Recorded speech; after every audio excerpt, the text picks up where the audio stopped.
Assalamualaikum warahmatullahi wabarakatuh.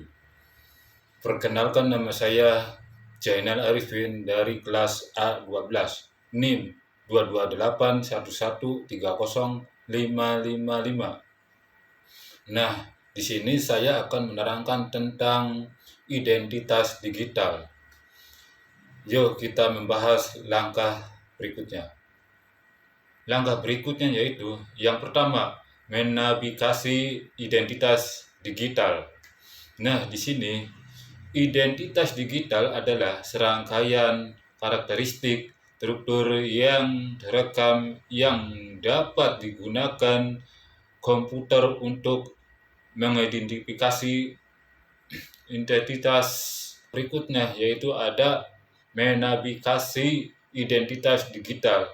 Nah, di sini identitas digital adalah serangkaian karakteristik terukur yang terekam yang dapat digunakan komputer untuk mengidentifikasi identitas eksternal dan entitas tersebut dapat berupa orang atau organisasi, program, perangkat lunak atau komputer lain.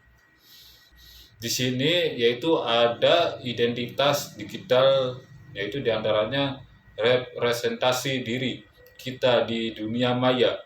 Di era media sosial penting untuk memahami bagaimana kita terlihat dan berinteraksi. Mari kita eksplorasi cara menjaga keahlian atau keaslian diri di dunia yang penuh dengan informasi dan pengaruh.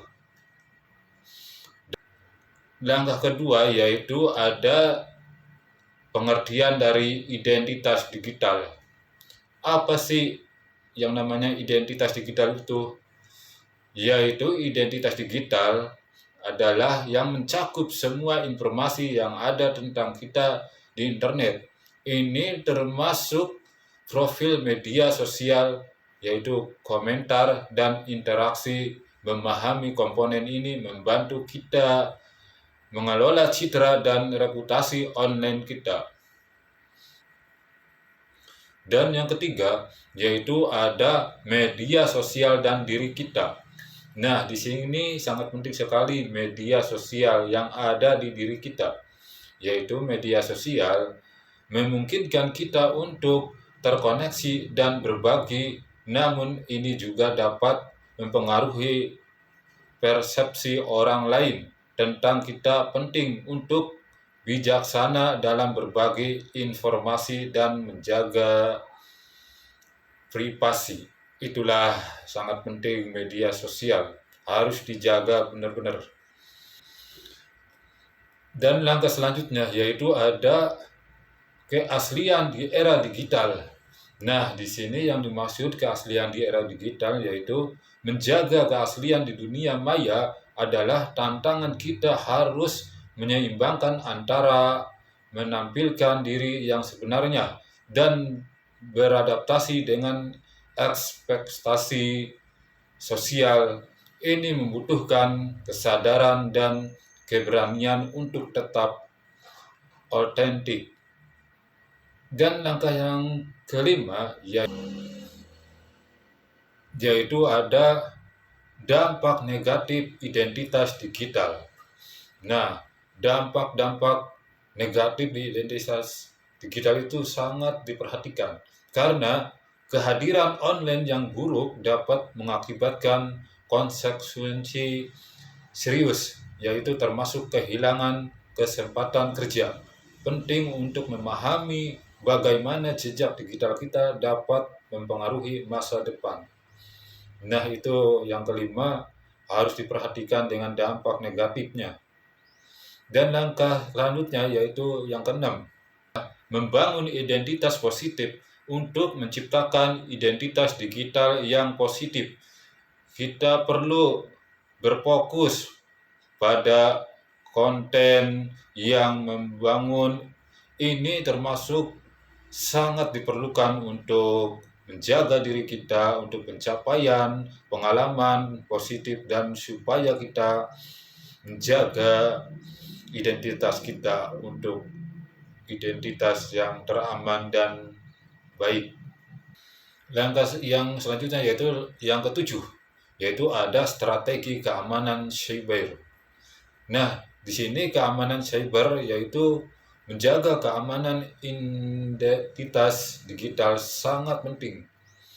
Karena untuk digunakan kata sandi yang kuat, aktifkan verifikasi dan langkah dan selalu periksa pengaturan privasi untuk melindungi informasi pribadi kita. Nah, kata sandi itu harus dijaga benar-benar supaya kita tetap terjaga, supaya tidak diblokir atau digunakan sama orang lain yang tujuannya untuk tidak benar. Yang kedelapan, yaitu ada pengelola reputasi online, yaitu reputasi online dapat dikelola melalui monitoring atau aktif. Nah, melocek sebutan nama kita dan tanggapi dengan bijak terhadap umpan balik dan kritik. Nah, kita harus benar-benar mengelola reputasi online dengan baik dan benar supaya kita terjaga lagi. Dan yang kesembilan yaitu ada menghadapi cyberbullying. Nah, cyberbullying adalah penguatan atau penggunaan dari teknologi komunikasi modern yang ditunjukkan untuk mempermudahkan atau mempermalukan, yaitu menghina, mempermainkan, atau memblokir atau individu untuk menguasai dan mengatur individu tersebut.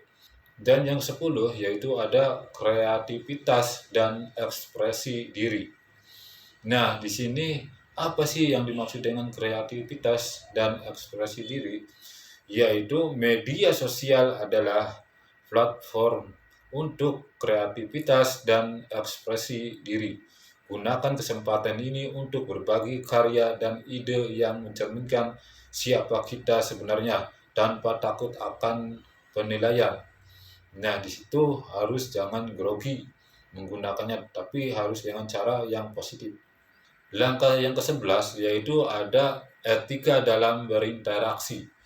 Nah, di sini yang dimaksud berinteraksi yaitu di dunia maya memerlukan etika, hormati pendapat orang lain, dan hindari konflik yang tidak perlu.